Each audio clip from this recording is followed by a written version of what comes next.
আমার এমপি.কমে নিজ নিজ এলাকার ভোটারদের প্রশ্নের উত্তর দিচ্ছেন স্থানীয় এমপিগণ। সম্প্রতি চট্টগ্রাম ৮ আসনের এমপি মঈনুদ্দিন খান বাদলের কাছে প্রশ্ন করেন চানগাঁও থানার মোহাম্মদ আরমান হোসেন। এমপির কাছে আরমানের প্রশ্ন ছিল কালুরঘাট বোয়ালখালী ব্রিজ কবে নির্মিত হবে। মঈনুদ্দিন খান বাদল এক ভিডিও বার্তার মাধ্যমে এর জবাব দেন। আমার mp.com-কে শুভেচ্ছা, কারণ রাজনীতিতে, গণতান্ত্রিক রাজনীতিতে বিশেষত জবাবদিহিতা, স্বচ্ছতা একটা অন্যতম বিষয়। আমার mp.com সেই জবাবদিহিতার প্রশ্নটিকে, স্বচ্ছতার প্রশ্নটিকে বড় আকারে জনসমক্ষে নিয়ে এসছে। এজন্য তাদেরকে অকুণ্ঠ অভিনন্দন। আমার এলাকার একটি প্রশ্ন আমি পেয়েছি। আমার এলাকাবাসী একজন নাগরিক, মাননীয় নাগরিকের তরফ থেকে তিনি জানতে চেয়েছেন বর্তমানে আমাদের এলাকার প্রধান দাবি কালুরঘাট রেল কাম সড়ক সেতুটি কখন হবে, এবং এটাও জানতে চেয়েছেন ৮ বছর তো অতিক্রম হলো, সেতুটি এখনো বাস্তবায়িত হচ্ছে না কেন। আমাদের কনস্টিটিউয়েন্সিতে আমরা যে সমস্ত নির্বাচনী প্রচারগুলো করেছিলাম, প্রতিজ্ঞা করেছিলাম, তা আমরা কিন্তু পালন করেছি। আমাদের কনস্টিটিউয়েন্সিতে আমাদের একদম প্রথম বিষয়টি ছিল যে আমরা রাস্তাঘাটের সংযোগের একটি ব্যাপক পরিবর্তন আমরা নিয়ে আসব। আমরা ৮ বছরে সেই পরিবর্তনটা এনেছি, কিন্তু বাস্তবতা হলো যে আমাদের বোয়ালখালী অংশে রাস্তাঘাট যারা কন্ট্রাক্টারি করেন সেই মানটি খুব নিচু স্তরের বিধায় আমাদেরকে ৮ বছরে একই সড়কের উপর ৩বার কাজ করতে হচ্ছে। এ কারণে একই সময় সমস্ত উপজেলাব্যাপী সড়কের একটি উন্নত মান আমরা ধরে রাখতে পারছি না। কিন্তু তা সত্ত্বেও উপজেলার, আমি লক্ষ্য করছি, উপজেলার একটা নির্দিষ্ট সময়ে ৬০ সড়ক যখন একটা উন্নত মান বজায় রাখছে, আর ৪০ সড়কে সেটা হচ্ছে না। আর আমার শহরের অঞ্চলে, এই অঞ্চলে সড়ক করার বিষয়টি এমপির হাতে নয়। সড়ক, ফুটপাথ, জনসম্পৃক্ত কার্যাবলীগুলো করার জন্য মূলত দায়িত্ব মিউনিসিপ্যাল কর্পোরেশনের এবং সিডিএর। এখানেও আমি লক্ষ্য করেছি যে পরিকল্পনার যথাযথ প্রয়োগ না থাকার কারণে জনগণ অত্যন্ত কষ্ট সইছে, এবং সেই কষ্টের প্রতিক্রিয়া জনগণ ব্যক্ত করছে, এবং সেই প্রতিক্রিয়াগুলো অধিকাংশ সময় আমার কাঁধে আসছে। যদিও জনগণের হয়তো একটা অংশ জানে যে শহরাঞ্চলের রাস্তাঘাট, জনপথ, রাজপথ করার কোনো ফান্ড আমার কাছে আসে না, এটা আমার দায়িত্বের মধ্যেও পড়ে না। কিন্তু মজার ব্যাপার হলো, যাদের দায়িত্ব আছেন তারা এই জিনিসটিকে যথার্থ পরিকল্পনা না করে শুধু আত্মপ্রতিষ্ঠার জন্য প্রচারধর্মী কাজ করাতে সমস্যার সৃষ্টি হয়। কালুরঘাট থেকে বহদ্দারহাট এই সড়কটাকে যদি আমি ধরি, এই সড়কটা কিন্তু কিছুদিন আগেও অনেক যন্ত্রণার পরে, যখন মানুষ এই সড়কের মধ্যে কই মাছও করেছে, ছেড়ে দিয়েছে। অনেক যন্ত্রণার পরে সড়কটা কিন্তু অত্যন্ত উন্নত মানের সড়কে পরিগণিত হলো। তারপরে সিদ্ধান্ত হলো যেখানে ওয়াসা যাবে, পানির পাইপলাইন যাবে, র্যাম্প এবং ওয়াসা মিলে এখন এটা নরকের মতো একটা রাস্তা হয়ে গেছে।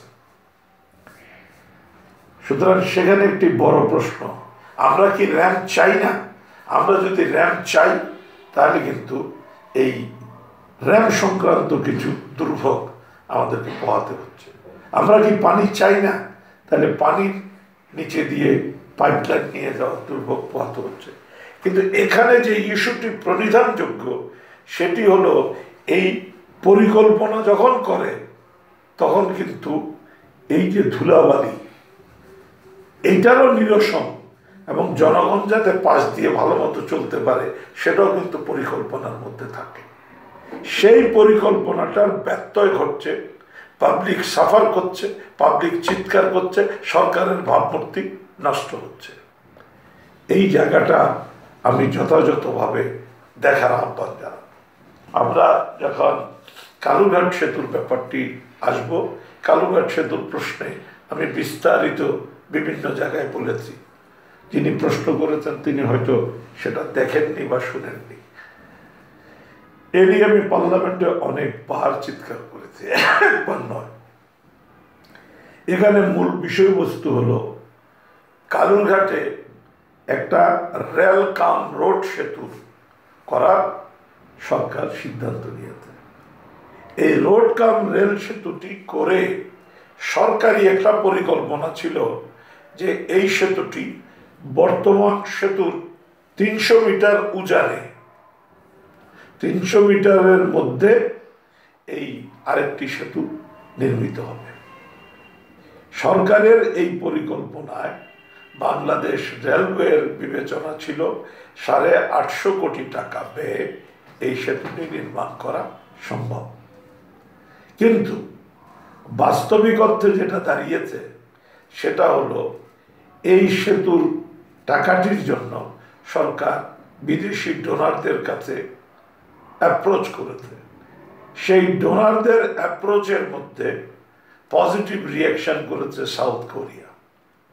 সাউথ কোরিয়া যখন এই ব্রিজটি এবং রেলওয়ের ডিজাইনটি দেখে তখন সাউথ কোরিয়া বলেছে এই ডিজাইনে এখানে সেতু হওয়া ঠিক হবে না। এবং সাউথ কোরিয়া বলেছে তারা যদি সেতু করতে হয় তাহলে ডিজাইনটাও সাউথ কোরিয়া করবে। সেই পরিপ্রেক্ষিতে সাউথ কোরিয়া এই ব্রিজের উজান থেকে মাটি এবং অন্যান্য জিনিস সংগ্রহ করে দীর্ঘদিন ধরে একটি ডিজাইন ডেভেলপ করেছে। সেই ডিজাইন ডেভেলপ করার পরে তারা সরকারকে বলেছে যে এই ডিজাইনে যদি করতে হয় তাহলে এটার খরচ হবে 1200 কোটি টাকা, 400 কোটি টাকা বেড়ে যায়। এই ডিজাইন পর্ব চলা অবস্থাতেই মাননীয় প্রধানমন্ত্রী একটা সিদ্ধান্ত দিয়েছেন। তিনি বলেছেন কক্সবাজার থেকে চট্টগ্রাম পর্যন্ত যে রেলপথটি হবে এটা মিটার গেজ হবে না, এটা হবে ডুয়েল গেজ। যেই মুহূর্তে এই সিদ্ধান্তটি নেওয়া হয় মিটার গেজ থেকে ডুয়েল গেজ, সেই মুহূর্তে কিন্তু এই প্রকল্পের খরচ 800-900 কোটি টাকা থেকে লাভ দিয়ে 18,000 কোটি টাকায় চলে গেছে। কারণ ডুয়েল গেজের জন্য অনেক বেশি জমি দখল করতে হয়, জমির মূল্য দিতে হবে। ডুয়েল গেজের জন্য অনেক বড় জায়গার দরকার হয়। ডুয়েল গেজের জন্য আপনার কালুরঘাটের সিঙ্গেল লাইন সেতুর অবস্থানে একটা সেতু আপনি বানাতে পারবেন না। ডুয়েল গেজের সেতুর প্রশস্ততাও আপনাকে বড় করতে হবে। এই কিছুর পরিপ্রেক্ষিতে কিন্তু সেতু সম্পর্কিত রেলওয়ের প্রাথমিক ধারণা আর ডুয়েল গেজ সেতু সম্পর্কিত ধারণার মধ্যে ভিন্নতা আছে। So it's a different planning. এটার মধ্যে আরেকটি উপাদান যুক্ত হয়েছে, সেটা হলো চট্টগ্রাম বন্দর কর্তৃপক্ষ, যার কর্তৃপক্ষের এলাকা হালদার মুখ থেকে সমুদ্র পর্যন্ত। সুতরাং ব্রিজটি কর্তৃপক্ষের বন্দর কর্তৃপক্ষের এরিয়ার মধ্যে একটি ব্রিজ। বন্দর কর্তৃপক্ষ বলছে এবার যদি ব্রিজ করতে হয় এটাকে যথার্থ উচ্চতা নিয়ে করতে হবে, যাকে তলদেশ দিয়ে অনায়াসে জাহাজ যাতায়াত করতে পারে। আমরা লক্ষ্য করেছি এখন অনেক জাহাজ কালুরঘাট পর্যন্ত এসে বার্থিং করে। এই যে কথাটি মুখে বলা, অনেক উচ্চতায় করতে হবে, অনেক উচ্চতায় ব্রিজ করতে হলে ব্রিজের খরচ বাড়বে, ঠিক তেমনি ব্রিজের উচ্চতা থেকে রেলটা যে নেমে যাবে এটার অ্যালাইনমেন্ট অনেক বিস্তৃত হবে। অনেক উচ্চতার ব্রিজ থেকে গুমদন্ডি পর্যন্ত অ্যালাইনমেন্ট হয়তো টিকবে ধীরে ধীরে গিয়ে, কারণ রেল তো এরকম সাপলি নামে না, সো এই অ্যালাইনমেন্ট থাকবে। কিন্তু মজার ব্যাপার হলো উচ্চতার ব্রিজ থেকে জানালিয়াটের অ্যালাইনমেন্ট সমস্যায় পড়ে যাবে। সেই জন্য রেলওয়ের বিবেচনা আছে, যেই আপনাদের উপস্থিতিতে যেই আমরা উদ্বোধন করেছিলাম রেলওয়ে বিল্ডিং এর, এখন বাস্তবতা হলো যে সেই রেলওয়ে বিল্ডিংটি অপ্রয়োজনীয় হয়ে যেতে পারে। সেই জন্য বিল্ডিংটি উঁচু করা, প্ল্যাটফর্ম উঁচু করা, সেই প্রশ্নটি এখন চলে এসছে। এই কথাটি এই জন্য বললাম যে changes in your program will change everything, এটা মাথায় রাখতে হবে। এই সব কিছু সত্ত্বেও খুব পরিষ্কারভাবে বলেছি যে সাউথ কোরিয়া তার ডিজাইন কমপ্লিট করেছে, তার খরচের বিবরণ দিয়েছে, বাংলাদেশে সেটা জমা দিয়েছে। বাংলাদেশ সেই ইয়েটার উপর, ডিজাইন এবং খরচের উপর আলোচনা করবে। আলোচনা করার পরে নিষ্পত্তি হলে, বাংলাদেশ রেল কর্তৃপক্ষের ধারণা আগামী জুন মাসের মধ্যে তারা টেন্ডারে যেতে পারবে। এই কথাটি আমি বারংবার বলেছি এবং জনগণকে বুঝার জন্য বলি যে বর্তমানে মাননীয় প্রধানমন্ত্রী যেগুলো বিশেষ প্রকল্প আছে, সর্বাধিক গুরুত্বপূর্ণ প্রকল্প আছে, তার মধ্যে একটি হলো চট্টগ্রাম কক্সবাজার রেল যোগাযোগ। এটা প্রত্যেকের মাথায় থাকা উচিত। এই রেল যোগাযোগটি কি কালুরঘাট সেতু ছাড়া সম্পন্ন হওয়া কোন স্কোপ আছে? কালুরঘাট সেতুর উপর দিয়া যদি রেল ক্রস না করে তাহলে আপনি এই কক্সবাজার থেকে ইভেন গুমদন্ডি পর্যন্ত আপনি সব সাজালেন, তারপরে তো আপনার এটা শহরে ঢুকতে পারবে না। কারণ কালুরঘাট ব্রিজ কোনো ডুয়েল রেলের প্রভিশন নাই এবং ডুয়েল রেল আপনি সেখানে এই পুরনো ব্রিজটাতে করতেও পারবেন না। তার মানে অটোমেটিক্যালি যে প্রশ্নটি আছে, এই চট্টগ্রাম থেকে কক্সবাজার পর্যন্ত রেল যোগাযোগ কমপ্লিট করতে চাইলে অতি অবশ্যই আপনাকে কালুরঘাট ব্রিজও একই সাথে কমপ্লিট করতে হবে।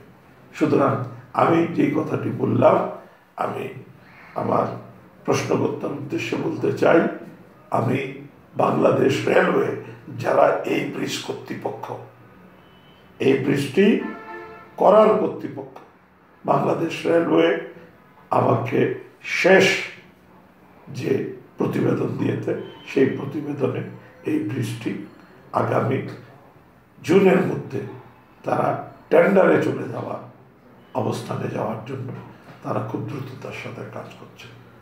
এটাই হলো ব্রিজ সংক্রান্ত আমার শেষ অবস্থা। আপনাদেরকে ধন্যবাদ। উল্লেখ্য, বাংলাদেশে সামাজিক যোগাযোগ মাধ্যমে কোনো এমপি এই প্রথম ভিডিও বার্তার মাধ্যমে ভোটারের প্রশ্নের উত্তর দিলেন। এমপির কাছ থেকে উত্তর সংগ্রহের প্রক্রিয়াটি সমন্বয় করেছেন আমারএমপি.com-এর চট্টগ্রাম ৮-এর প্রতিনিধি আশফাক হুসাইন খান। আপনিও আপনার এলাকার সমস্যা সম্ভাবনার ব্যাপারে স্থানীয় এমপিকে প্রশ্ন করতে পারেন।